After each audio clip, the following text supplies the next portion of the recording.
আজকে আমি দেখাবো আমাদের পুলিশ ব্যারাক। তো পুলিশ ব্যারাক কেমন হয় অনেকেই জানো, অনেকেই জানো না। তো এই যে রুমটা দেখতে পাচ্ছ এখন, এইটা হলো কি আমার ব্যারাক।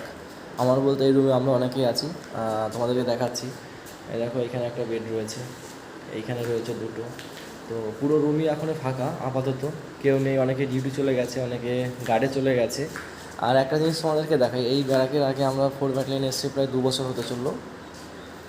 তো এই ব্যারাকের এখন আপাতত যেখানটা আছে, এটাতে থাকার আগে আমরা কোথায় থাকতাম সেটা তোমাদেরকে দেখাচ্ছি। এই যে বাইরে তোমরা দেখতে পাচ্ছ, এই যে জুম করে দেখাচ্ছি যে ঘরগুলো রয়েছে, এই একটা রয়েছে, তারপরে ওই একটা রয়েছে, এখন এখানে সিআরপিএফ রয়েছে।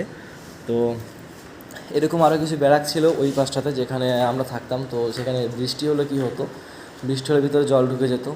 তো ওটা দেখার পরে এরকম অনেক দিন হয়েছে যে বৃষ্টি হয়ে গেছে, রুমের ভিতরে জল হয়ে গেছে, নিচ দিয়ে জল, সকালে ঘুম থেকে ওদিকে জুতো ভেসে কোথায় চলে গেছে, একজনের জিনিস আর এক জায়গাতে চলে গেছে। তো এটা যখন আমাদের ব্যাটালিয়নের আইসি স্যার দেখলেন, তো দেখার পরে আমাদেরকে এই উপরে আসার জন্য অর্ডার দিলেন। তো আমরা উপরেতে এলাম।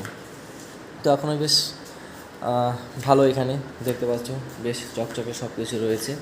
তো যারা আপকামিং আসছো, ক্যালকাটা পুলিশ বা ডাব্লিউপি বলো, তো তোমরাও খুব তাড়াতাড়ি এরকম জায়গাতে থাকবে, সবাই মিলে একসঙ্গে থাকবে। কখনও দেখবে যে নিজে একা রয়েছে রুমে, কখনও দেখবে যে অনেকে মিলে রয়েছো।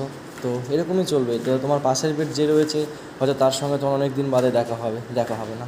তো এরকমভাবেই চলতে থাকবে আর কি সারাটা জীবন।